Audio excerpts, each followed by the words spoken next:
تو جو ویژن تھی ان کی اس کو وہ ایکشن میں بھی ٹرانسلیٹ کر سکتے تھے.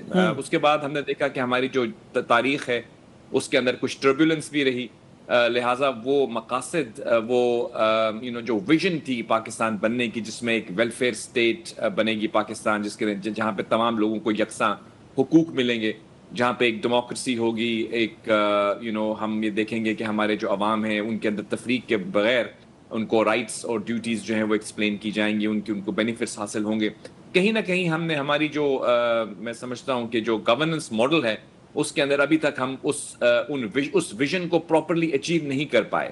یعنی کچھ لوگ یہ بھی کہتے ہیں کہ جو جناس پاکستان ہے یا جو ان کی ویژن ہے اس کو ابھی بھی ہم نے حاصل کرنا ہے. لیکن ایک چیز بھی حقیقت ہے, گزشتہ میری نظر میں کچھ سالوں میں, بالخصوص گزشتہ 2-3 سالوں میں ہم دیکھ رہے ہیں کہ پاکستان جو ہے وہ ایک بین الاقوامی افق پر جس طرح سے ابھر کے سامنے آیا ہے, جس طرح کے کمیٹی آف نیشنز میں پاکستان کا ایک نام بنا ہے. میں سمجھتا ہوں اس حوالے سے ہمارے جو حکومت ہے, میں سمجھتا ہوں ایون اپوزیشن کے جو لوگ ہیں ان کا بھی کنٹریبیوشن ہے. فیلڈ مارشل عاصم منیر صاحب کی جو میں سمجھتا ہوں کہ بین الاقوامی طور پر انہوں نے پاکستان کو جس طرح سے روشناس کروایا, جس طرح سے امریکہ کے ساتھ ہماری ریلیشن شپ جو ہے وہ ری ڈیفائن ہوئی پازیٹیولی, جس طرح ہم نے چائنا کے ساتھ اپنی ریلیشن شپ کو مزید ڈیپن کیا, جس طرح مشرق وسطیٰ کے اندر اس کرائسس کو ہم نے ڈیفیوز کرنے کے لیے ایک اہم ترین میڈیٹر کا کردار ادا کیا. تو میں سمجھتا ہوں پاکستان اپنے اس ویژن کے قریب تر جا رہا ہے, لیکن ابھی بھی ہمیں اکنامک فرنٹ کے اوپر کچھ چیلنجز ہیں. That's how what I'm asking about this policies کے حوالے سے, یعنی جو پالیسیز کا ایک فقدان رہا یا تسلسل نہیں رہا. میرا مقصد یہی تھا جاوید صاحب پوچھنے کا کہ کتنا نقصان دے رہا پاکستان کی ترقی اور معیشت کے حوالے سے. جی میں سمجھتا ہوں کہ ہماری ہاں جو ڈیموکریٹک جرنی ہے اس کے اندر آپ جانتے ہیں کچھ اتار چڑھاؤ آتے رہے ہیں, کچھ جگہوں پہ ہماری جو ہے اس طرح سے ہم اپنے جو گولز ہیں ان کو اچیو نہیں کر پائے. اگر آپ ایون چلے جائیں 10-15 سال پہلے تو کچھ مبصرین کے مطابق ہماری اکانومی بہتر کنڈیشن میں تھی. آج ہماری اکانومی کو جو چیلنجز درپیش ہیں ان کا یہ آج پیدا نہیں ہوئے, یہ ایک تسلسل ہے میں سمجھتا ہوں لیک آف پالیسی میکنگ کا, جس کا ہم بلیم گیم اگر ہم کھیلنا شروع کریں تو شاید وہ بہت لمبی چلی جائے. لیکن ہم تو اب ان پرابلمز کے سولوشن کی طرف بڑھنے کی کوشش کر رہے ہیں, اور اس کے اندر ایک جو میری نظر میں ابھی جو بات کی گئی ہے مختلف صوبوں کی, یعنی ایک ایڈمنسٹریٹو ڈی سینٹرلائزیشن کی بات کی گئی ہے جہاں پہ تاکہ لوگوں کو جو ہے ان کے حقوق مل سکیں. اس کے علاوہ ہم دیکھ رہے ہیں کہ ہماری جو سیلف ریلائنس ہے یہ ہماری بہت بڑی ایک ریکوائرمنٹ ہے. دیکھیے کسی بھی ملک کی ترقی کے لیے جب تک آپ بوروڈ منی پر یعنی لون پر اپنی اکانومی کو چلاتے رہیں گے تو میں نہیں سمجھتا کہ آپ عوام کو وہ ریلیف دے پائیں گے جس کا توقع عوام کرتی ہے. ہم دیکھتے ہیں کہ ہمارا جو ڈیٹ ہے وہ بڑھتی جا رہی ہے. ابھی ہمارے ہاں جو انویسٹمنٹ ہے اس کے حوالے سے ہمیں بہت سی کام کرنے کی ضرورت ہے. ہماری تجارت کو ہم نے ایکسپینڈ کرنا ہے. اس کے علاوہ ایک اور بہت بڑا عنصر ہماری جو اکانومی کو چلا رہا ہے وہ ہمارے فورن کرنسی ریمیٹنسز ہیں جو ہمارے بین الاقوامی ممالک میں رہنے والے اوورسیز پاکستانیز ہم کو بھیج رہے ہیں. آپ جانتے ہیں کہ اسٹیٹ بینک کے فگرز کے مطابق ہماری جو ریمیٹنسز ہیں وہ ہماری ایکسپورٹ سے زیادہ ہیں. گویا ہمارے اوورسیز پاکستانیز جو ریمیٹنسز ہمیں بھیجتے ہیں وہ ہماری اکانومی کے لیے ایک کلیدی, ایک ریڑھ کی ہڈی کی حیثیت رکھتا ہے. تو ہمیں یہ کرنا ہے کہ ہمیں اپنی ٹریڈ کو ایکسپینڈ کرنے کے لیے کوششیں کرنی ہوں گی. اس حوالے سے ہم ایک ایگریکلچرل اکانومی ہے. میں سمجھتا ہوں کہ ہمارے جو ٹریڈ کی پوٹینشیل ہے وہ تو بہت زیادہ ہے. اس کے علاوہ انویسٹمنٹ کے لیے بھی ضروری ہے کہ ہماری جو ہے پولیٹیکل سٹیبلٹی ہو ملک کے اندر. ہم نے دیکھا کچھ ماضی قریب میں پولیٹیکل جو ایک پولرائزیشن رہی, الحمدللہ ہم اس سے باہر آ رہے ہیں. ہم اپنے ملک کو اکنامکلی بہتر کرنا چاہتے ہیں تو ہمارے لیے بہت ضروری ہے کہ کچھ معاملات کے اوپر جو ہے ہم نیشنل انٹرسٹ کے پیش نظر یونٹی رکھیں, چاہے وہ کسی بھی جماعت سے آپ کا تعلق ہو. اس کی ایک ایگزامپل آپ جانتے ہیں کہ جب یہ پاکستان کے اوپر حملہ کیا گیا ہندوستان کی طرف سے تو ہماری جو ڈیلیگیشن دنیا بھر میں گئی پاکستان کا کیس پریزنٹ کرنے کے لیے, اس کو جو لیڈ کر رہے تھے وہ بلاول بھٹو زرداری صاحب نہیں ہے. جی تو تمام جماعتیں, ایم کیو ایم بھی تھی اس کے اندر, پی ایم ایل این بھی تھی, باقی جماعتیں بھی تھیں, پی پی پی. میں سمجھتا ہوں اور جماعتوں کو بھی شامل ہونا چاہیے. بیکاز دیکھیں نیشنل انٹرسٹ کے معاملات میں ہم سب کو اپنی پارٹی پالیٹکس سے ابو ہو کے سوچنا چاہیے کہ ہم اپنے نیشنل انٹرسٹ میں کسی کے ساتھ کسی طرح سے بھی ہم آپس میں دست و گریباں نہ ہوں. ٹھیک ہے ہماری نظریات کے اندر فرق ہو سکتا ہے لیکن کچھ معاملات میری نظر میں فورن پالیسی ہے اور اکانومی ہے. پھر آخری پوائنٹ آپ کے سامنے یہ ہوگا کہ دیکھیں جیسے پہلے بات کی گئی تھی چارٹر آف ڈیموکریسی, اس حوالے سے کبھی کبھی بات کی جاتی ہے چارٹر آف اکانومی کی. میری ہمبل اوپینین کے مطابق تمام سیاسی جماعتوں کو اکانومی کے حوالے سے ایک پیش پر رکھ کے ایک ایسا روڈ میپ بنانے کی ضرورت ہے جو ہمارے عوام کو اکنامک ریلیف دے سکے. بالکل ٹھیک جاوید صاحب, گاٹ یور پوائنٹ. ڈاکٹر منور صاحب, مارکہ حق سے لے کر آج تک جو مارکے پاکستان نے سر انجام دیے, پاکستان کی 78 سالہ تاریخ میں یہ موقع ہم نے نہیں دیکھا کہ پاکستان کو میسر آیا ہو. اور آج ہماری جو ڈپلومیسی پوری دنیا میں مشہور ہے, اسلام آباد ٹاکس ہوں, چاہے ایران امریکہ ثالثی کا کردار ہو, مارکہ حق ہو, اور جوائنٹ جو ڈیفنس ڈیل ہوئی ہے ترکیہ, سعودیہ اور پاکستان کی, ایک بہت امپورٹنٹ پوری دنیا کے اسٹریٹجک اس کے میپ کے اوپر اگر اس کو رکھ کے دیکھا جائے تو اس نے پوری دنیا کو ہلا بھی دیا ہے. کیسے دیکھتے ہیں پاکستان کا, قیام پاکستان سے لے کر آج تک کا سفر کو آپ؟ رضا بھائی, آپ کو, آنریبل ایمبیسڈر صاحب کو, آپ کی ٹیم کو, دیکھنے والوں کو بہت بہت سلام اور جشن آزادی مبارک بھی. آپ کو بھی بہت مبارک. انفیکٹ پاکستان کی زندگی میں بہت سے فائنسٹ آ رہا ہے, اور یہ بھی پاکستان کی لائف میں فائنسٹ آر ہے. 1965 کی وار کے اندر بھی فائنسٹ آر تھا, پھر اس کے بعد جو 2005 میں زلزلہ آیا اور جو قوم نے یونٹی دکھائی وہ بھی فائنسٹ آر تھا. لیکن مئی 2025 میں چونکہ کئی گنا زیادہ طاقتور دشمن جسے ہوا بھری گئی تھی کہ آپ ملیٹریلی بہت ہی زیادہ اسٹرانگ ہیں, اکنامکلی بہت زیادہ اسٹرانگ ہیں, آپ کے ساتھ میوچل انٹرسٹ اور میوچل ویلیوز ہم شیئر کرتے ہیں, لہٰذا آپ کا حق بنتا ہے کہ آپ پرائمیسی حاصل کریں اس خطے کے اندر. تو مئی 2025 میں وہ خواب ہم نے چکنا چور کر دیے اور ان کو اپنی اصلی حیثیت دکھائی. اس کے بعد آپ کی جو فارن پالیسی ہے, گو کہ اس کی بہت سی سکسیسز رہی ہیں. فار انسٹنس 1971 کے اندر جس طرح آپ نے برج کیا چائنا اور امریکہ کو, وہ بھی ایک کمال تھا. اور مختلف فورمز کے اوپر جس طرح آپ نے نمائندگی کی پاکستان کی اور مسلم ورلڈ کی, وہ بھی ایک کمال رہا ہے.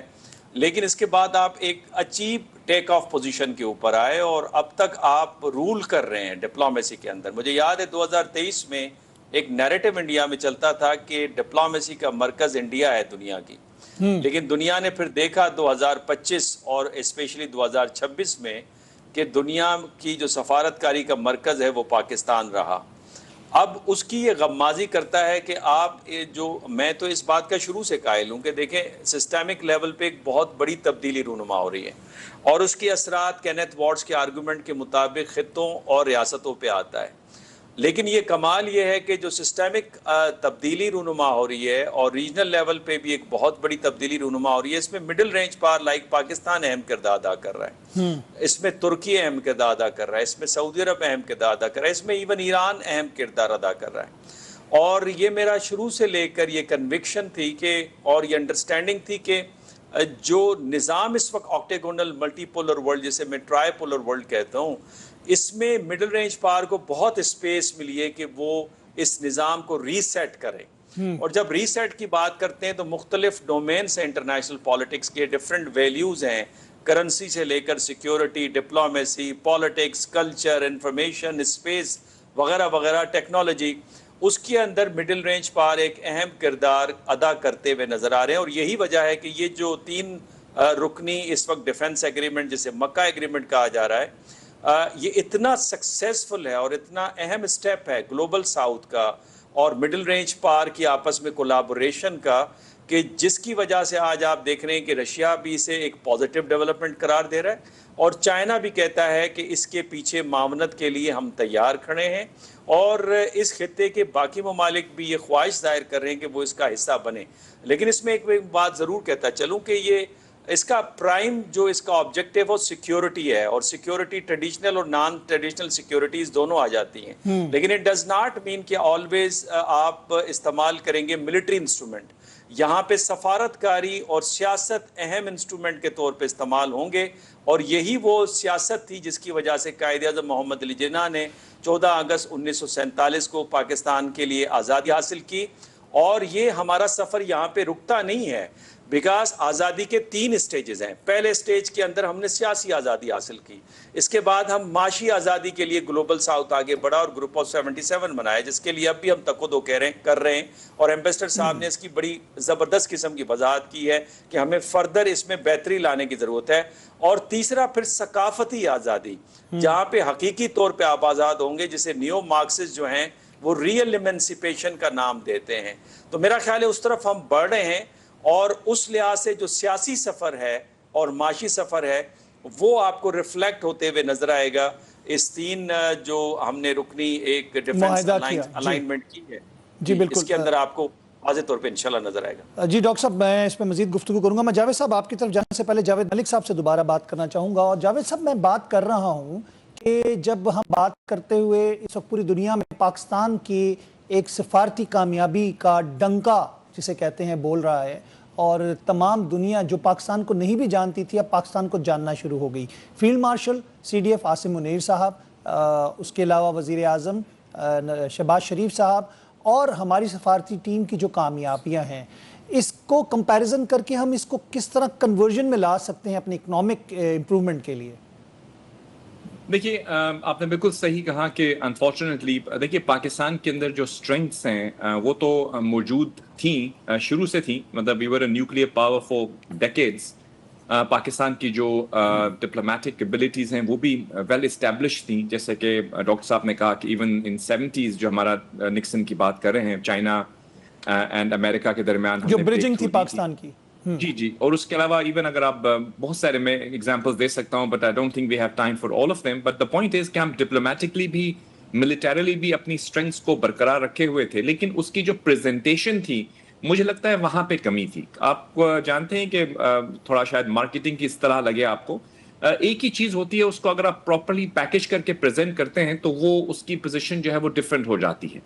ہم نے اپنے آپ کو غالباً گلوبل سٹیج پر پراپرلی پریزنٹ نہیں کیا جس طرح سے کیا جانا چاہیے تھا. اور میں ہمیشہ ایک چیز میں یقین رکھتا رہا ہوں, اور ابھی بھی میں اس چیز میں بلیو کرتا ہوں کہ پاکستان کی جو ریلیشن شپ ہے امریکہ کے ساتھ وہ بہت اہمیت کی حامل ہے. اور میں اس تمام تھیوریز کو سے ڈس ایگری کرتا ہوں ود آل ڈیو رسپیکٹ, جو یہ کہتے آئے ہمیں سکھاتے آئے کہ نہیں, ہم اگر چائنا سے دوستی کریں گے تو ہماری امریکہ سے جو ہے وہ ریلیشن شپ سفر ہوگی. وہ اپنی فورن پالیسی کی کمزوریاں جو تھی وہ اس ڈاکٹرن پہ ڈال دیا کرتے تھے ماضی کے. میں کسی پہ تنقید نہیں کر رہا ہوں, I just want to give the reality check. دیکھیے, امریکہ اور چائنا خود آپس میں دوستی کرنے کے خواہاں ہیں. آپ نے دیکھا جو پریزیڈنٹ شی کے ساتھ پریزیڈنٹ ٹرمپ کی ملاقات ہوئی, وہ اس چیز کی عکاسی کرتی تھی کہ انہوں نے ماضی کے تجربوں سے سیکھا ہے. کولڈ وار ایرا جب چل رہا تھا USSR اور امریکہ کے درمیان, تو اس سے دنیا کو نقصان پہنچا, ان کو بھی نقصان پہنچا. تو اب وہ یہ دیکھ رہے ہیں کہ دنیا میں جو ایک ایمرجنگ سپر پاور چائنا ہے اس کے ساتھ ہم نے ڈپلومیٹک ایکویلیبریم برقرار رکھنا ہے. یہ جو ڈپلومیٹک ایکویلیبریم برقرار رکھنے کے اندر جو ایک اپرچونٹی پیدا ہوتی ہے وہ پاکستان کے لیے پیدا ہوتی ہے کہ پاکستان از دا کنٹری جس کی چائنا کے ساتھ بہترین ریلیشن شپ ہے, اور ہم کو اپنی جو امریکہ کے ساتھ ریلیشن شپ ہے اس کو بھی مزید سٹرونگ رکھنا ہے, ہمیشہ سٹرونگ رکھنا ہے. اس چیز کو ہم بالکل ڈس ریگارڈ کریں کہ ہم امریکہ سے کمپرومائز کریں گے اور چائنا سے آگے بڑھیں گے. ہم نے دونوں کو ساتھ لے کر چلنا ہے, اور یہ چیز بھی ایک حقیقت ہے کہ دنیا. جاوید صاحب, ہم بھارت کے ساتھ امریکہ کے تعلقات پہ اکثر بات کرتے تھے تو امریکہ کہتا تھا کہ وہ ہماری فورن پالیسی کا مسئلہ ہے, وہ ہمارے تعلقات کا مسئلہ ہے. تو ہمیں بھی چائنا اور امریکہ کے حوالے سے دیکھا جائے تو کسی طرف سے کوئی پریشر تو نہیں ہے؟ نہیں, دیکھیے میں ود آل ڈیو ریسپیکٹ یہ کہنا چاہوں گا کہ ہماری ماضی کی حکومتوں نے غالباً اپنے آپ کو پراپرلی پریزنٹ نہیں کیا. دیکھیے, ہماری امریکہ کے ساتھ جو ریلیشن شپ ہے وہ ہمیشہ اتار چڑھاؤ کا شکار رہی ہے, ٹرانزیکشنل نیچر میں رہی ہے, لیکن اس کو ایسا نہیں ہونا چاہیے تھا. اب جو ہے ہم نے دیکھا کہ فیلڈ مارشل صاحب کی قیادت میں یہ ریلیشن شپ جو ہے بالکل یکسر تبدیل ہوئی ہے. اس میں ڈیپتھ آئی ہے, اس میں لانجیٹیوٹی آئی ہے, اور یہ ایسا نہیں ہے کہ دو شخصیات کے درمیان ہے. اگر آپ انسٹیٹیوشنلی دیکھیں تو اسٹیٹ ڈپارٹمنٹ اور foreign office of Pakistan are in regular contact. Pentagon and GHQ are in regular contact. یعنی ہر جو ٹیئر آف گورنمنٹ ہے, ہمارے پرائم منسٹر ان کے لیڈرشپ کے ساتھ کانٹیکٹ میں ہے, foreign minister secretary of state کے ساتھ کمیونیکیشن میں ہے, secretary of war is in communication with the relevant people here. تو میرا کہنے سے مراد یہ ہے کہ پاکستان کے پاس ایک دنیا میں یونیک پوزیشننگ ہے کہ ہم دنیا کے جو دو سپر پاورز ہیں, ایک اسٹیبلش سپر پاور ہے, ایک ایمرجنگ سپر پاور ہے, دونوں کے ساتھ ہماری بہترین ریلیشن. اور ایک فارمر سپر پاور USSR کی بات کر رہے ہیں آپ, رشیا کے ساتھ بھی تعلقات اچھے ہی ہیں, ہمارے برے نہیں, ہم یہ کہہ سکتے ہیں. وہ بھی ایک لمبی ڈاکٹرن ہے میری نظر میں, ہمارے ان کے ساتھ کبھی بھی حالات برے نہیں ہونے چاہیے تھے. یہ بھی ایک ہماری انفارچونیٹلی پاسٹ میں ہمیں یہ بتایا جا رہا تھا کہ شاید ہم کو ان کے ساتھ ایڈورسوریل ریلیشن شپ رکھنی ہے. ایسا نہیں ہے, ان کے ساتھ بھی ہماری اچھی ریلیشن شپ ہے اور ہونی چاہیے. اور دیکھیے, دنیا کے اندر جو نیشن سٹیٹس ہیں وہ آپس میں اب اس چیز کو سمجھ گئی ہیں کہ آپ کے شیئرڈ انٹرسٹ جو ہوتے ہیں وہ آپ کی ریلیشن شپ کو ڈٹرمن کرتے ہیں. ضروری نہیں ہے کہ تمام ممالک ہر موقف ہر ٹاپک کے اوپر ایک طرح سوچیں. آپ آپس میں ڈس ایگری بھی کر سکتے ہیں لیکن آپ کا جو کور انٹرسٹ ہوتے ہیں وہ برقرار رہتے ہیں. اس تناظر میں اگر آپ دیکھیں تو پاکستان کی جو ڈپلومیٹک پوزیشن انہانس ہوئی ہے, میں سمجھتا ہوں یہ کوئی بائی چانس نہیں ہوئی, نہ ہی یہ کوئی کوئنسیڈنس ہے. جی بالکل بائی چانس نہیں ہے, لیکن یہ بڑی لمبی طویل جدوجہد اور محنت ہے. اللہ نے ہمیں ریزلٹس دیے ہیں جو یہ اب مزید آگے جائے گی, آپ دیکھیے گا اس کو انشاءاللہ. جی جاوید صاحب, میں یہاں پہ بریک لینا چاہوں گا. بریک کے بعد ناظرین ہم دوبارہ حاضر ہوں گے. ہماری اسپیشل ٹرانسمیشن 14 اگست کی جشن آزادی آپ سب کو بہت بہت مبارک ہو. ویلکم بیک ناظرین, ایک دفعہ پھر آپ کو خوش آمدید کہتے ہیں جشن آزادی اسپیشل ٹرانسمیشن نیوز 1 کی. اور ہمارے ساتھ جو مہمان شرکا ہیں, جاوید صدیق صاحب, ڈاکٹر منور حسین صاحب, اور اس کے علاوہ سابق سفیر پاکستان جاوید ملک صاحب ہمارے ساتھ موجود ہے ویڈیو لنک پر. جاوید صدیق صاحب, جدوجہد آزادی کی بات کرتے ہیں, 14 اگست قیام میں آیا, لیکن اس سے پہلے ہم سر سید احمد خان کو ضرور ڈسکس کریں گے, جو انہوں نے دو قومی نظریے کو ابھارنے کے لیے جو محنت کی, ماڈرن لا, ماڈرن ایجوکیشنل انسٹیٹیوٹس بنائے, مسلمانوں کو تعلیم حاصل کرنے کی طرف راغب کیا, اور وہ چیز انہوں نے بھانپ لی تھی کہ جو ہندوؤں کی متعصبانہ سوچ ہے وہ مسلمانوں کے حقوق کے اوپر ڈاکہ ڈالنے کے لیے تیار بیٹھی ہے. سر سید احمد خان کا جو رول ہے وہ مسلمانوں کو انلائٹنمنٹ کی طرف لانا تھا, ماڈرنزم کی طرف لانا تھا. ان پر بڑی تنقید ہوئی کہ وہ انگریزی پڑھانے پر زور دے رہے ہیں, فتوے لگائے گئے, فتوے ان پہ لگائے گئے, اور کہا گیا کہ وہ مسلمانوں کو ویسٹرنائز کرنا چاہتے ہیں, انگریزوں کی کلچر میں ان کو رنگنا چاہتے ہیں. لیکن وہ ایک دور اندیش شخصیت تھے. He was an intellectual, brilliant intellectual, اور انہوں نے مسلمانوں کے مستقبل کو دیکھ لیا تھا کہ ہمارا مستقبل کیا ہے. سو انہوں نے انگریزی زبان سکھانے کا اور تعلیم پہ انہوں نے بہت بڑا ان کا کنٹریبیوشن ہے. ماڈرن ایجوکیشن سسٹم, ایجوکیشن, اور اس کے بعد علی گڑھ یونیورسٹی جو بنی ہے وہ اسی کا تسلسل یا اسی کی کنٹینویشن تھی. سو ان کا ایک بہت بڑا رول ہے مسلمانوں کو انلائٹن کرنے میں, مسلمانوں کو یہ شعور عطا کرنے میں کہ ہمیں مستقبل میں اپنے آپ کو تیار کرنا ہے, اور ہم نے تعلیم حاصل کرنی ہے. تعلیم کے بغیر ہم پیچھے رہ جائیں گے. بہت سے جو اس وقت علماء تھے وہ ان پر تنقید بھی کرتے تھے کہ وہ ہمیں کس رنگ میں رنگنا چاہتے ہیں مسلمانوں کو, لیکن انہوں نے اس کی پرواہ نہیں کی. اور ہم نے دیکھا کہ اس کا فائدہ ہوا جب تحریک پاکستان چلی, قائد اعظم محمد علی جناح اور ان کے ساتھ دو قومی نظریہ بیس بنا تھا نا, اسی کو تقویت دینے کے لیے جو لائن اور آئیڈیاز تھے سر سید احمد خان کے, وہی وہ آگے بڑھے آگے. اور علامہ اقبال نے اور قائد اعظم نے دونوں نے ان سے استفادہ کیا, اور الٹیمیٹلی جو اقبال نے جو ریزولوشن تھا 1940 کا کہ ہمیں ایک مسلمانوں, ساؤتھ ایشیا کے مسلمانوں کو ایک الگ وطن چاہیے, ایک الگ اسٹیٹ چاہیے, اس کی کلیئر جو پروناؤنس کیا گیا ان ایمبیگوسلی وہ 1940 کی قرارداد ہے. سو میں سمجھتا ہوں کہ اس کے پیچھے سر سید کا رول ہے, اس کے پیچھے تحریک پاکستان کے دوسرے کارکن جو ان کا بھی ہے, اور سب مسلمانوں کا ہے. کی بات کی جاتی ہے, ان کی کاوشیں ہیں. اس کے علاوہ بانیان پاکستان جتنے بھی تھے, بنگال کے جو مسلمان تھے خاص طور پر, جہاں 1916 میں مسلم لیگ کی برتھ ہوئی, وہ مولوی فضل الحق صاحب تھے. دوسرے مسلمان لیڈر جو بنگال کے تھے, they made huge contribution towards the creation of Pakistan as an independent state. So ان سب کی بڑی قربانیاں ہیں, اور انہوں نے جیلیں بھی کاٹی ہیں, انہوں نے بڑے پریشان کن حالات دیکھے ہیں, اور انہوں نے جو ریپریشن تھا انگریزوں کا اور ان کا ہندوؤں کی جو میجارٹی رول جو ہے اس کے بارے میں جو اس کو مسلمانوں کو اویئر کیا کہ یہ اگر ہم ہندوستان جو ہے ایسے ہی انگریز چلے جاتے ہیں بغیر کسی فیصلے کے اور بغیر ایک انڈیپینڈنٹ اسٹیٹ کے. آپ کا صحافت سے تعلق ہے, بہت سینئر صحافی ہیں آپ, اس وقت کے جو اخبارات تھے اس میں بھی متعصبانہ سوچ نظر آتی تھی. ہندوؤں کے اخبار تھے, میرے خیال سے پرتاپ تھا, اس کے علاوہ پیسہ اخبار تھا, پرتاپ تھا, اور بہت سارے اخبار تھے جو ان کی وکالت کرتے تھے, اور ان کا پوائنٹ آف ویو جو ہے وہ پریڈومیننٹلی وہاں پر پیش ہوتا تھا.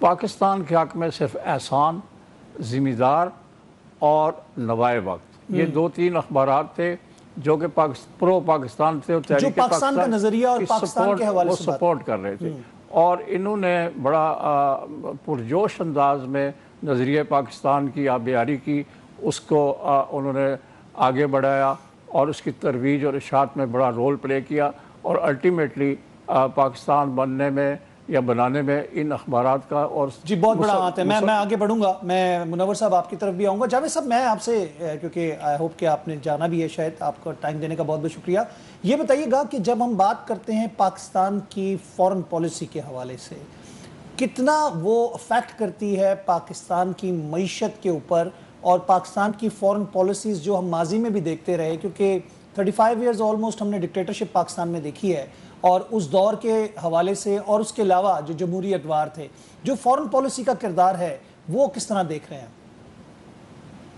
دیکھیے فورن پالیسی کے 2 ڈائمنشنز ہیں۔ ایک تو آف کورس ہماری پولیٹیکل ریلیشن شپ ہے، یعنی ہماری سیاسی تعلقات مختلف ممالک کے ساتھ، اس کے تو کچھ اپنے ہی ڈائمنشنز ہوتی ہیں، لیکن ایک چیز بھی ایک حقیقت ہے کہ اکنامکس جو ہے وہ بہت امپورٹنٹ رول پلے کرتی ہے in terms of your relation ships. Nations جو آپس میں اکنامکلی میں سمجھتا ہوں کنیکٹڈ ہوتی ہیں، ان کی ریلیشن شپ آٹومیٹکلی ایوالو ہوتی رہتی ہیں، گرو کرتی رہتی ہیں، اور اگر ہمارے اکنامک انٹرسٹ کسی ملک کے ساتھ نہیں ہوتے تو اوبیسلی وہ کسی حد تک ہماری ریلیشن شپس کے اندر اسٹیگنیشن آ جاتی ہے۔ بہت سارے جو ڈپلومیٹک ایکسپرٹس ہیں وہ یہ سمجھتے ہیں کہ economy is the pivot around which foreign relations can truly That's what I'm prosper asking, and in grow. fact. That's what I'm asking, کہ اس کا کیا ریئیکشن ہوتا ہے اور کیا رزلٹ نکلتا ہے؟ جی تو obviously پاکستان کے اندر جو سب سے اہم میری آپ کے میں نے پروگرام کے پہلے سیگمنٹ میں یہ بات کرنے کی کوشش کی کہ ہماری فورن پالیسی کے حوالے سے الحمدللہ ہم نے بہت اچھی اچیومنٹس کی ہیں، لیکن ہمارے اکنامک فرنٹ پہ ہمیں مزید محنت کرنے کی ضرورت ہے، اور اس کے اندر جو سب سے اہم ترین پہلو ہے وہ یہ ہے کہ ہمیں اپنی معیشت کو امپروو کرنے کے لیے اپنے ڈومیسٹک جو پولیٹیکل ایک طرح سے پیرامیٹر سیٹ کرنے ہیں، ہمیں پیرامیٹر سیٹ کرنے ہیں، اور ہم کو اپنی ڈپلومیٹک ہم نے اپنے آپ کو جو ہے وہ پولیٹیکلی سٹیبل رکھنا ہے۔ دیکھیے پولیٹیکل پارٹیز جو ہیں میری نظر میں they are the lifeblood of democracy. سیاسی جماعتوں کا ایک بہت اہم کردار ہوتا ہے۔ کسی حد تک یہ چیز اطمینان کن ہے، یہ تسلی بخش ہے کہ ہماری جو کرنٹ گورنمنٹ ہے، جس کے اندر پی ایم ایل این کے ساتھ ساتھ پیپلز پارٹی حکومت میں تو نہیں ہے، لیکن وہ کسی حد تک ان کو سپورٹ کر رہے ہیں۔ آف کورس ان کے درمیان بہت سے اختلافات بھی ایمرج ہوتے ہیں، اور اس میں کوئی بعید نہیں ہے کہ وہ مستقبل میں آپس میں شاید ساتھ نہ بھی ہوں، یہ کوئی بری بات نہیں ہے۔ دیکھیں ڈپلومیٹ آپ کو پولیٹیکلی اپنے اوپینینز رکھنا، اپنے نظریات رکھنا، اپنا ورلڈ ویو رکھنا، اس میں کوئی پرابلم نہیں ہے، لیکن ایک چیز جو تسلی بخش ہے وہ یہ ہے کہ چاہے آصف زرداری صاحب ہمارے پریزیڈنٹ ہوں، یا پرائم منسٹر شہباز شریف صاحب ہوں، یا بلاول بھٹو ہوں، یا نواز شریف صاحب ہوں، ان کے اندر ایک چیز پر کنسنسس ڈیولپ ہو چکا ہے۔ غالباً جو چارٹر آف ڈیموکریسی محترمہ بینظیر بھٹو کے زمانے میں سائن ہوا تھا، اس کے کچھ خد و خال جو ہے وہ نظر آتے ہیں کہ at least on the issues of national interest یہ لوگ یونائٹڈ ہیں۔ تو یہ جو یونٹی ہے میری نظر میں یہ نہیں کہہ رہا کہ تمام اپنی نظریات چھوڑ کے ایک پیج پہ آ جائیں، ایسا نہیں ہوگا، ڈفرینسز رہیں گی، لیکن جو کور نیشنل انٹرسٹ ہیں جس کے اندر سب سے پہلے میری نظر میں اکنامی ہے، اس کے اوپر ہمیں ایک روڈ میپ ایسا ریوزٹ کرنے کی ضرورت ہے۔ جاوید صاحب سب سے بڑی بات تو یہ ہے کہ ہمیں اپنی ترجیحات جو ہیں وہ متعین کرنی ہوں گی، چاہے سیاسی اختلافات اپنی جگہ پہ ہوں، لیکن ترجیحات جو پاکستان کے حوالے سے ہمیں سر فہرست رکھنے کی ضرورت ہے۔ ڈاکٹر منور صاحب میں آپ کی طرف آ رہا ہوں، ہم پاکستان کو اس وقت جس مقام پر دیکھ رہے ہیں، ہم چاہے ایران کی بات کریں، ہم رشیا کی بات کریں، ہم چائنا کی بات کریں، ہم امریکہ کی بات کریں، ہم ترکیہ کی بات کریں، قطر کی بات کریں، کویت کی بات کریں، یہ سب ممالک پاکستان کے کردار کا اپنے منہ سے خود ذکر کرتے ہیں، پاکستان کو کچھ کہنے کی ضرورت نہیں ہے۔ ڈونلڈ ٹرمپ جو ہے ہر تقریر کے اندر پاکستان کی فتح کا اظہار کرتا ہے، تو یوم فتح بھی ہم منا رہے ہیں، ڈیفینیٹلی ہم نے اس کی اینیورسری بھی منائی۔ آپ کیسے دیکھتے ہیں پاکستان کا اس گلوبل ساؤتھ کا جب ذکر کرتے ہیں، کتنی بڑی پاور بن چکا ہے پاکستان؟ اب پہلے چھوٹے سے 2 کمنٹس میں دے دوں۔ ایک تو جس طرح جاوید ملک صاحب نے بہت ہی اچھے انداز سے بتایا کہ ہمارے تعلقات چائنا کے ساتھ بھی اور امریکہ کے ساتھ بھی بہتر ہونے چاہیے، اور رشیا کے ساتھ بھی برے نہیں ہیں، اور ماضی میں بھی برے نہیں رہنے چاہیے تھے۔ امریکہ کے ساتھ جو ہمارے تعلقات کا پرابلم ہے وہ یہ کہ وہ سیکیورٹی کے ارد گرد گھومتے رہے، اس کے اندر پیپل ٹو پیپل کانٹیکٹ اور جو اکنامک انٹرڈیپینڈنس ہے یا ٹریڈ ہے وہ قائم نہیں ہو پائی. اور اگر پیپل ٹو پیپل کانٹیکٹ رہا بھی ایکسچینجز پروگرام کے تحت تو وہ ون وے ٹریفک تھی, یعنی پاکستانی جاتے تھے امریکنز اور امریکنز کا پاکستان آنا بہت کم تھا. جب تک یہ تینوں شعبوں کے اندر ہم آگے نہیں بڑھیں گے یہ تعلقات فرم فاؤنڈیشن کے اوپر نہیں ہوں گے. اس کے ساتھ ساتھ جہاں امریکن جو سیکیورٹی انٹرسٹ ہے اسے ہمیں ذہن میں رکھنا چاہیے, وہاں پہ امریکنز کو Pakistani security interest especially in the case of Afghanistan ان کو وہ بھی ذہن میں رکھنا چاہیے. جہاں تک چائنا کا معاملہ ہے تو ان کے ساتھ ہمارے دعوے تو یہی ہیں کہ وہ پہاڑوں ہمالیہ سے بلند ہے اور سمندر سے گہری ہماری دوستی ہے, لیکن جو اصل دوستی کا معیار ہے وہ ٹیکنالوجی کیا ہم ٹرانسفر کر پائیں گے, کیا ان کے جو معاشی ریفارمز کے تجربات ہیں ان سے سیکھتے ہوئے کیا ہم اپنی معاشی ریفارم کو لے آئیں گے, کیا میرٹ جو ہے اور جسٹس جو ہے اس کو ہم سپریم رکھیں گے. بیکاز اس وقت پریزیڈنٹ شی نے یہ دونوں اہم چیزیں ویریبلز کو اوپر رکھا ہے جس کی وجہ سے چائنا 1990s کے بعد آپ کو ابھرتے ہوئے نظر آتا ہے. رہی بات رشیا کی, تو رشیا کے حوالے سے بھی وہ پاکستان کو بڑی اہمیت دیتے ہیں, اور یہی وجہ ہے کہ جب وہ ریپڈ ایکشن فورس بنا رہے تھے افغانستان کے خلاف تو اس وقت انہوں نے پاکستان کو آج سے 2 سال پہلے دعوت دی. وہ چاہتے ہیں کہ پاکستان سے ان کا انٹریکشن بڑھے. ان کا جو ایک ڈیلیگیشن پاکستان آیا تھا انہوں نے پاکستان کو میسج پاس آن کیا کہ انڈیا ریلائبل پارٹنر نہیں ہے, ہم پاکستان کے ساتھ ایک انڈیپینڈنٹ ریلیشن شپ رکھنا چاہتے ہیں. سر سید کے اوپر بھی میں کمنٹ دیتا جاؤں گا کہ سر سید احمد خان کی جو ماڈرنائزیشن کی جو اپروچ تھی وہ سائنٹیفک اپروچ کے اوپر تھی, یعنی وہ آبزرویشن اور ایکسپیریمنٹیشن پہ زیادہ یقین رکھتے تھے. وہ کہتے تھے کہ خدا کی آبزرویشن کے لیے خدا کی تھیری ہے قرآن کی شکل میں اور ایک خدا کی یونیورس ہے, تھیری کو پڑھتے جائیں اور یونیورس کو دیکھ کر اس فینومینن کو انڈرسٹینڈ کرنے کی پوری کوشش کریں. ساتھ میں ان کی جو فیملی تھی وہ نقش بندی صوفی ازم سے تعلق رکھتی تھی اور گدی نشین تھے, اور شاہ ولی اللہ اور جو غلام علی شاہ غلام علی جو تھے ان سے وہ دہلوی جو تھے ان سے وہ بہت متاثر تھے, اور ان کی جو ارلی رائٹنگز ہیں ان سے متاثر بھی نظر آتی. لیکن بعد میں وہ جس طرح سے جاوید صاحب نے بالکل صحیح فرمایا, جو انلائٹنمنٹ جو ہے جس کو میں کہتا ہوں کہ اپنے مائنڈ کی ونڈو کو آپ اوپن کریں, بجائے یہ کہ کلچر کو لیں, بجائے یہ کہ ویسٹوسیفیکیشن کو لیں, آپ ماڈرنائزیشن کو لیں اور فریش ایئر کو ایکسیپٹ کریں. تو وہ اپروچ تھی سر سید احمد خان کی. انہوں نے جدید علم الکلام کی بات کی, آگے جا کے اقبال نے بھی جدید علم الکلام کی بات کی, لیکن اقبال کی اپروچ جو تھی وہ پوسٹ ماڈرنسٹ اپروچ تھی, اسی لیے انہوں نے خود ہی کا کانسیپٹ دیا. اب آخری بات پہ آ جاتے ہیں کہ دیکھیں یہ جو دنیا میں تبدیلی رونما ہو رہی ہے, جس طرح میں نے پہلے عرض کیا, اس میں اصل میں جو گلوبل ساؤتھ ہے اس کے اندر ایک ریئلائزیشن تھی کہ ہم کالونائز رہے تو لہٰذا ہمیں سیاسی آزادی ملنی چاہیے. اس کے بعد ان کا خیال تھا کہ ہمیں معاشی آزادی ملنی چاہیے, اور پھر ثقافتی آزادی کی بات کی, اور اس کا پہلا ایپیسوڈ ایرانین ریولوشن کی صورت میں ہوا. اب جب یہ معاملات ہوئے جس میں یکے بعد دیگرے 9/11 کے بعد حملے ہوئے, اس کے بعد یہاں پہ ایک آئیڈیا ڈیولپ ہوا, اور وہ آئیڈیا کوئی اینٹائی امریکن آئیڈیا نہیں تھا. میں اس کو ہمیشہ کہتا ہوں کہ امریکہ کی جو پاور بیسڈ پالیسی تھی اس کے خلاف ایک ریزنٹمنٹ آپ کو نظر آئی, اور یہ خیال آیا کہ کیوں نہ ایک مسلم ورلڈ کے اندر یا گلوبل ساؤتھ کے لیول پہ ایک آرگنائزیشن ہو, ریجنل اپروچ کے ذریعے ریجنل مسائل کا حل کیا جائے. اب اس کا انیشیٹو کون لے؟ انفیکٹ انیشیٹو وہ علی شریعتی نے ایک کتاب لکھی واٹ ٹو بی ڈن, اس کے اندر وہ یہی بات کرتے ہیں کہ سب سے بظاہر آسان سوال یہ ہے, لیکن حقیقت میں سب سے مشکل عمل یہ ہے کہ شروعات کہاں سے کی جائے. تو پاکستان نے اس کی شروعات کی جب امریکہ اور ایران کے درمیان میں برج کو جو ہے گیپ کو برج کرنے کی کوشش کی. اس کے بعد سعودی عرب اور ایران کو اس سے پہلے ایفرٹ ڈالی, جس کا نتیجہ پھر چائنا میں ہم نے دیکھا, اور پھر ترکی اور سعودی عرب, ان کے تعلقات بھی اچھے نہیں تھے, بڑے گریونسز اور کنسرنز تھے.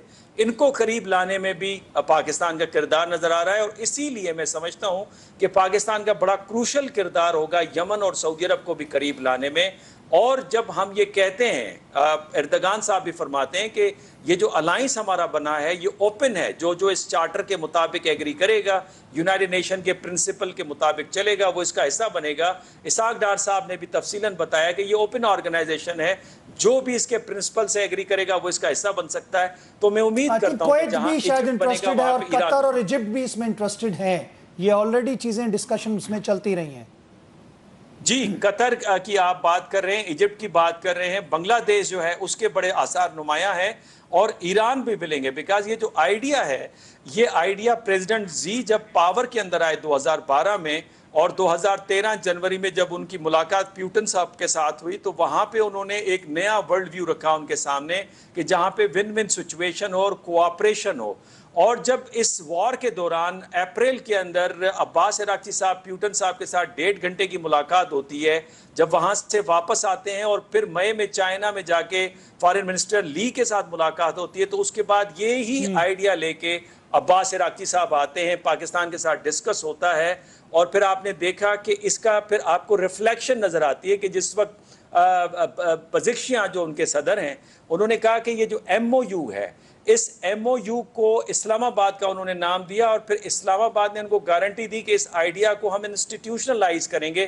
اور 29 جولائی کو پھر عباس عراقچی صاحب اپنے ایک پریس کانفرنس کے اندر اس کے خد و خال بناتے ہوئے نظر آتے ہیں. اور پھر آپ نے دیکھا کہ 19 جولائی کو فیلڈ مارشل سید عاصم منیر ترکیے جاتے ہیں، اور ترکیے کے ساتھ بات چیت کے بعد اس آرگنائزیشن میں لے کے آتے ہیں. اور انٹرسٹنگلی جس وقت پاکستان اور سعودی عرب کی آپس میں بات چیت چل رہی تھی ڈیفنس ایگریمنٹ کے حوالے سے، تو پہلے ایران کو دونوں پارٹیز نے اعتماد میں لیا، اور اب بھی مجھے یقین ہے کہ جب حقان فیدان جو فارن منسٹر آف ترکی ہیں، وہ اسٹیٹمنٹ میں کہتے ہیں یہ کسی کے خلاف نہیں ہے، تو وہ اشارہ ایران کو دیتے ہیں، اور ایران کو اس میں اعتماد میں لیا ہوگا ڈیفینیٹلی.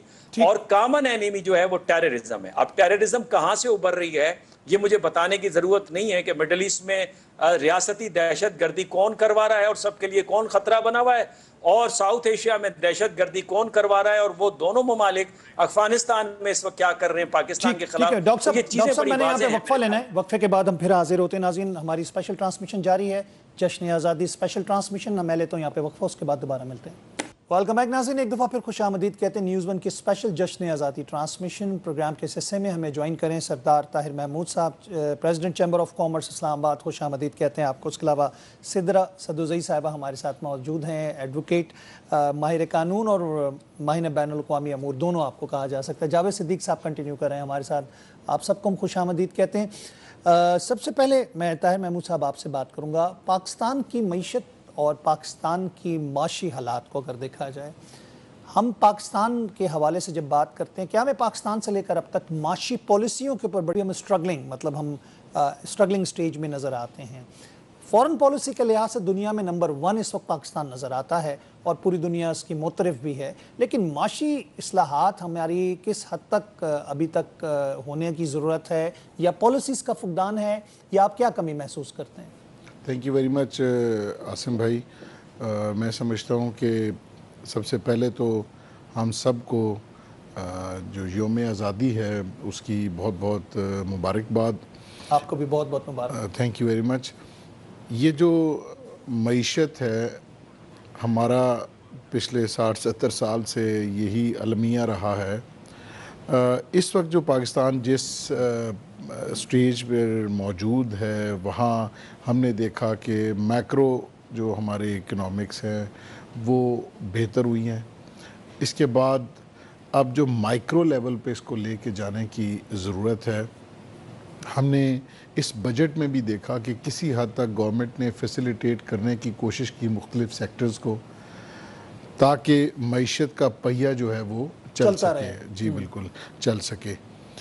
یہ ایک آن گوئنگ پروسیس ہے. اسٹیبلٹی اور کنٹینیویشن آف پالیسیز، اس کے علاوہ ایز آف ڈوئنگ بزنس، اس کے اوپر بہت سا کام ہو رہا ہے. ایز آف ڈوئنگ بزنس کے حوالے سے پرائم منسٹر صاحب نے ایک کیبنٹ کی کمیٹی فارم کی، اور مختلف ریگولیشنز جو تمام اداروں کے اندر موجود ہیں، لائسنسز کے حوالے سے اگر آپ کوئی بھی بزنس سٹارٹ کرتے ہیں تو اس کی کمپلائنس کے لیے اس کی بہت سی این او سیز کی ریکوائرمنٹ ہوتی ہے. بہت سی ایسی ہیں کہ جو اتنی کمپلیکیٹڈ ہیں اور وہ اوور لیپڈ ہیں، جن کی ضرورت کی بہت ضرورت ہے. سردار صاحب سی بی ایمز ڈیولپ کریں گے تو اس کے بعد آپ کو انٹرنل انویسٹمنٹ پاکستان میں مل جائے گی. آپ کو فورن انویسٹمنٹ پہ اتنا ریلائی کرنے کی ضرورت ہی نہیں ہے. وہ کیسے آئے گی؟ وہ آئے گی جو آپ ایز آف ڈوئنگ بزنس کے ذریعے. تو ایز آف ڈوئنگ بزنس کے لیے ابھی پچھلے دنوں بھی ایک بورڈ آف انویسٹمنٹ میں میٹنگ ہوئی جس میں 3-4 منسٹر صاحبان بھی موجود تھے.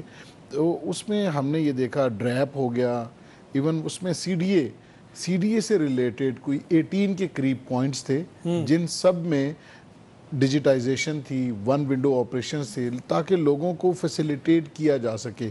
اتفاق کی بات یہ ہے کہ 2025 میں ان 18 پوائنٹس کے اوپر پروگریس ہونی تھی اور اس وقت تک وہ کمپلیٹ ہو چکے ہونے تھے، لیکن اس دن 18 کے 18 پوائنٹس کے سامنے جو ریمارکس تھے لکھا ہوا تھا کہ نو رسپانس، کہ سی ڈی اے نے رسپانس ہی نہیں دیا ان کے اوپر۔ تو اب ہائیسٹ فورم ہے پرائم منسٹر صاحب کا، وہاں سے بھی چیزیں انیشیٹ ہو رہی ہیں کہ ایز آف ڈوئنگ بزنس کے بغیر جو ملک ہے وہ ترقی کسی صورت نہیں کر سکتا۔ اس وقت ہم ڈیلیگیشن میں لے کے جا رہا ہوں کوئی تقریباً 200 سے زیادہ لوگوں کا ٹرکی میں، جو ایک $1.24 بلین کا بائیلیٹرل ٹریڈ ہے ہماری ٹرکی کے ساتھ، تو اس کا پرائم منسٹر شہباز شریف اور پریزیڈنٹ اردگان نے اس کو $5 بلین تک انکریز کرنے کا ٹارگٹ سیٹ کیا ہے۔ تو ہم اس کے فالو اپ وزٹ میں جا رہے ہیں، وہاں ہم نے وہاں کی بزنس کمیونٹی کے ساتھ B2B میٹنگز ہیں، بزنس اپرچونٹی کانفرنس ہے، تو ہم وہاں جا کر بھی لوگوں کے ساتھ میچ میکنگ کر رہے ہیں کہ لوگ پاکستان میں انویسٹمنٹ کریں۔ تو اس کے لیے یہ سب بڑا ضروری ہے کہ اگر ہم چاہتے ہیں کہ بڑی تبدیلی آئے تو یہ یہاں پر ہمارے ملک میں اپنا ہاؤس ان آرڈر کریں، لوگوں کو بزنس کرنے دیں، ٹیکس کے جو ریٹس ہیں ان کو ریشنلائز کریں، وہ کم کریں، جو گورنمنٹ کی انٹینٹ نظر، جی انرجی کی ریٹس ہیں، تو یہ ساری چیزیں جب بہتر ہوتی ہیں تو پھر لوکل انویسٹر کا جب کانفیڈنس بحال ہوتا ہے تو پھر اس کو دیکھ کے باہر سے لوگ بھی آ کے آپ کے ملک میں انویسٹمنٹ، بزنس مین اٹریکٹ ہوتا ہے۔ یہ تو ایک پرندے کی مانند ہے، آپ کے ملک کے حالات خراب ہوئے نہیں، یہ پھر کر کے اڑ جاتے ہیں اور آپ کے پاس پھر وہی مسئلہ ہے کہ گیپ آ جاتا ہے۔ اور آتے کیسے ہیں؟ ایک ایک کر کے آرام سے، ایک کو دیکھ کے دوسرا آتا ہے، دوسرے کو دیکھ کے تیسرا آئے گا۔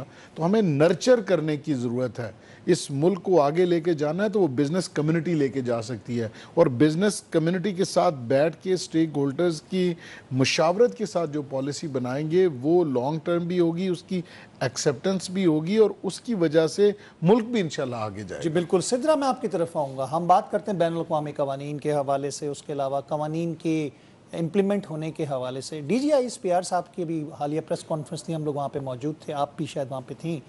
انہوں نے ایک لفظ کہا کہ we are not hard state. ہم نے کانسیپٹ ضرور سنا تھا کہ ہم ہارڈ اسٹیٹ بننے چاہ رہے ہیں، تو انہوں نے کہا ہارڈ اسٹیٹ کا مطلب یہ نہیں ہے کہ فوج حکمرانی کر رہی ہو، ہارڈ اسٹیٹ کا مطلب ہے کہ قانون اور آئین کی بالادستی اور سب کے لیے برابری، یعنی کہ یکساں قانون، یکساں چیزوں کو ٹریٹ کیا جا رہا ہے۔ آپ کو لگتا ہے کہ ابھی بھی ہمارے ملک میں پاکستان کے حوالے سے 78 سالہ تاریخ ہے، قانون پر عملداری جو ہے وہ مکمل طور پر نہیں ہو پا رہی؟ اچھا، انفارچونیٹلی ہم یہ دیکھتے ہیں کہ بہت سارے ہمارے اشرافیوں کے لیے الگ ہے، عام آدمی کے لیے الگ ہے، غریب کے لیے قانون الگ ہے۔ they go away with the crime, they go away with the negligence of law، آپ اس کو کہہ لیں کہ وہ ایک اس کا ignorance of law کہہ لیں، اس کا ایک کور لے کے چھپ جاتے ہیں، چلے جاتے ہیں۔ اور قانون میں معذرت قانون میں واضح طور پہ لکھا ہے، جب ہم قانون پڑھ رہے تھے، no an excuse، yes، کہ ignorance of law ہم یہ پلی لے ہی نہیں سکتے نا کہ ہمیں پتہ نہیں تھا۔ لیکن انفارچونیٹلی کہ بہت سارے ہمارے یہ طبقاتی نظام، اچھا آپ نے جس کانفرنس کی بات کی، میں اسی کانفرنس کے بیک گراؤنڈ کی طرف بھی تھوڑا سا آؤں گی اور آئی ایم شیور آپ مجھے انڈورس بھی کریں گے کہ ڈی جی صاحب کے ہی کچھ الفاظ تھے کہ ایلیٹ طبقہ، اشرافیہ، سرداری نظام، وہ لوگ جو خود کو ابو دا لا سمجھتے ہیں، یا وہ لوگ جو بلوچستان کے تناظر میں یہ بالکل جی اپنی پرائیویٹ جیلیں بنا کے بیٹھے ہوئے ہیں، کہ جن کو لگتا ہے کہ سزا اور جزا کا اختیار ان کے ہاتھ میں دے دیا گیا ہے، یا ان کو امپاور کر دیا گیا ہے کہ وہ پرائیویٹ جیل بھی بنا سکتے ہیں۔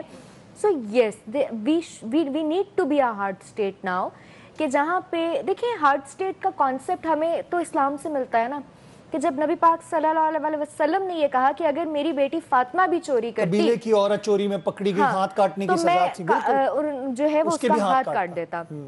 تو there is no harm in being a hard state, کیونکہ یہ کانسیپٹ آلریڈی ہمارے ہاں پایا جاتا ہے۔ جب حضرت عمر سے